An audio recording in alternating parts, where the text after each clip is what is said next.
Well, howdy there, Internet people. It's Bo again. So today we are going to continue an arc of videos. Hopefully conclude it. We'll see how that works out. As discussed earlier in the week, oftentimes people on YouTube will they'll plan out an arc of videos, a series of videos that all link together if you're paying attention. This is something I do pretty often. I started one a few days ago, and after numerous interruptions and detours, we are back on it. So today, we are going to talk about alphas and betas and sigmas. Oh my. And we're going to talk about what we can learn from them. It's not a joke. And by we, I mean, if you identify yourself as liberal, progressive, leftist, whatever, any of these terms, there's something that you can learn of value from this predominantly right-wing thing that's occurring. And conservatives can also learn something from it if they're paying attention. Okay, so when you were talking about this particular pop psychology, pop culture thing, there's 6 of them. Alpha, beta, gamma, delta, sigma, and omega, I think, are the 6 that are commonly used. There's actually other ones, but those are the ones that are commonly referenced. What is it? Like, what is that? And don't say the remnants from a debunked study. I mean, yes, that's true, but that's not the point right now. This is one of those videos. Let's just say it's true for a second. Because if you do that, you can learn something of value. What is it? If you were to try to define this system, what is it? It's a system of classification for how males exhibit their masculinity.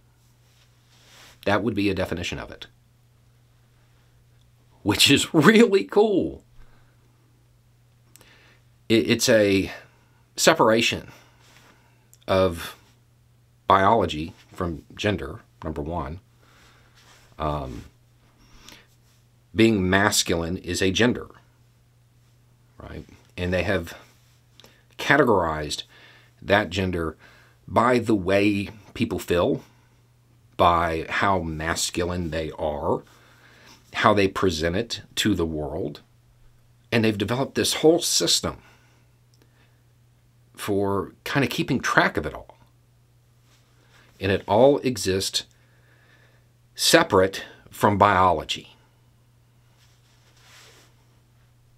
That's cool.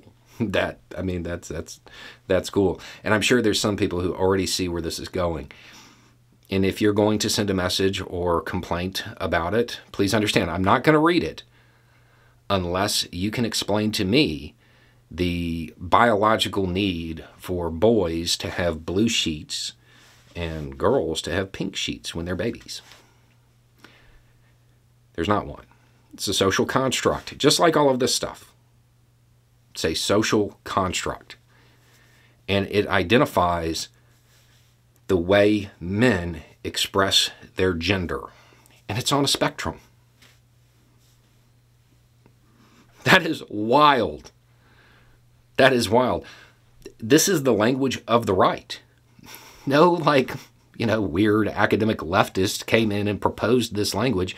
They generated it on their own because they acknowledge these things are separate and gender exists on a spectrum. The problem with conservatives, the problem with the right, is they're very interested in the status quo. They accept a lot of peer pressure from dead people.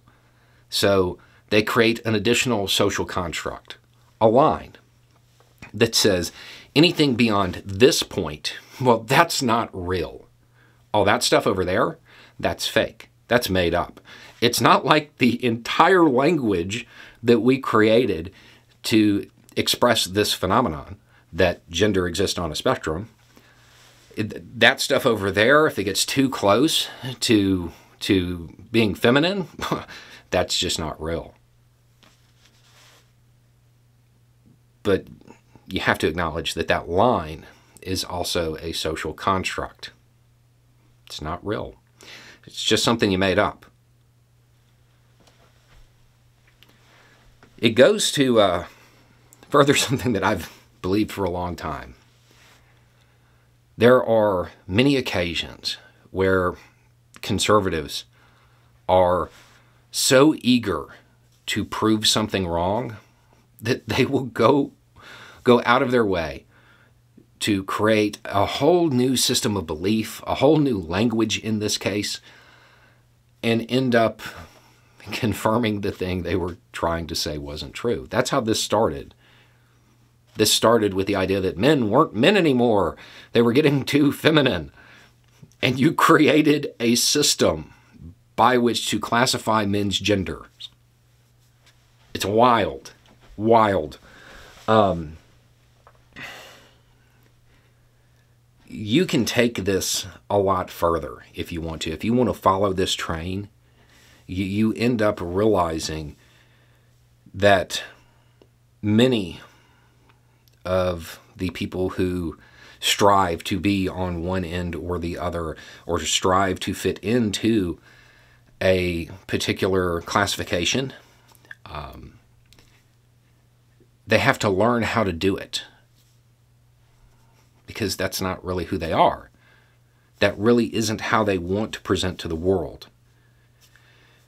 I would have to assume, with the massive level of categories that they have created, that the only reason that they would go out of their way to try to relearn their masculinity and present it in a specific fashion is because the way they feel, the way they want to act, the way they want to present is on the other side of that socially constructed line. And, I mean, that's true of a lot of people. A lot of people who don't even buy into this whole classification system. They would never use this without a heavy dose of irony. They're on the other side of that socially constructed line, too.